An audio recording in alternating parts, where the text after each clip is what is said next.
আমি আজকে নিজের মতো করে কিছু কথা আপনাদের সাথে শেয়ার করতে চাই। সেটা হচ্ছে, ক্লাসে যদি 100 জন ছাত্রছাত্রী থাকে তবে 100 জনেরই কি এক রোল নম্বর হতে পারে? এটা কি আদৌ সম্ভব? আমি মনে করি এটা সম্ভব না। তার কারণ এই শিক্ষা ব্যবস্থা যেন এক অশ্লীল স্বপ্ন, যেখানে আমরা সবাই দৌড়াচ্ছি কিন্তু কোনো নিশ্চয়তা গন্তব্য নেই। দশকের পর দশক পার হয়ে যায় অথচ সাফল্যের কোনো নিশ্চয়তা থাকে না। আর এই দীর্ঘ সময়ে সন্তানদের ওপর চাপ তৈরি করা, প্রতিনিয়ত তুলনা, প্রতিযোগিতা এবং সম্পূর্ণ আকাঙ্ক্ষার বোঝা। তোর রোল 10-এর ভিতর 1 হয় না কেন? অমুকের ছেলে এত ভালো রেজাল্ট করেছে আর আমার সন্তান কেন পারে না? তোর মাথায় কি গোবর ভরা? এই ধরনের কথাগুলো শুধু শিশুদের মানসিক বিকাশ নষ্ট করে না, বরং তাদের সৃজনশীলতাকে চিরতরে দমিয়ে দেয়। এই যেমন সিহাব নামের ছেলেটির কথাই ধরুন, সে পড়তে ভালোবাসে না, তবুও তাকে অফিসার হতে হবে, কারণ এটাই তার গার্জিয়ানদের চাপিয়ে দেওয়া স্বপ্ন। কিন্তু সিহাবের প্রকৃত ইচ্ছাটা কোথায়? তার নিজস্ব সত্তা, ভালো লাগা, মেধাগুলোকে আমরা কোথায় হারিয়ে ফেলছি? শিক্ষা ব্যবস্থার এই প্রচলিত রীতিকে মাত্র 10 থেকে 15 জন হয়তো সফল হতে পারে সরকারি চাকরি,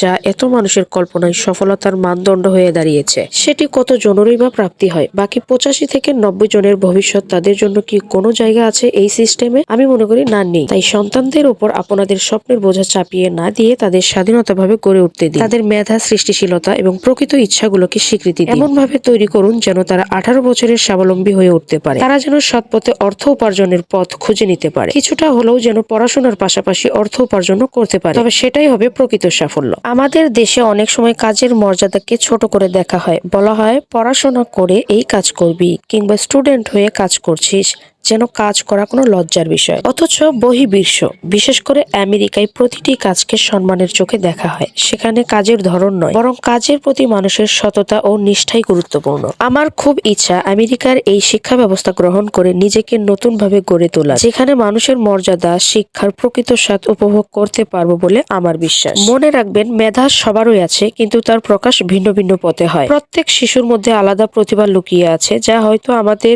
এক চোখে দৃষ্টিতে ধরা পড়ে না। সন্তানকে নিজের মতো করে বিকশিত হতে দিন। তাদের কাঁধে সমাজ বা আপনার সম্পূর্ণ স্বপ্নের বোঝা চাপিয়ে দেবেন না, কারণ এই চাপই হয়তো তাদের ভেতরে থাকা সম্ভাবনার আলোকে চিরতরে নিভিয়ে দেবে। আমার মতে একটা কথা হচ্ছে, শিশুরা কাউকে মুগ্ধ করতে চায় না, বরং মুগ্ধতা ছড়ায়। আমি কিন্তু এই কথাগুলো আজকে কাউকে মিন করে বলি নাই। ধন্যবাদ সবাইকে।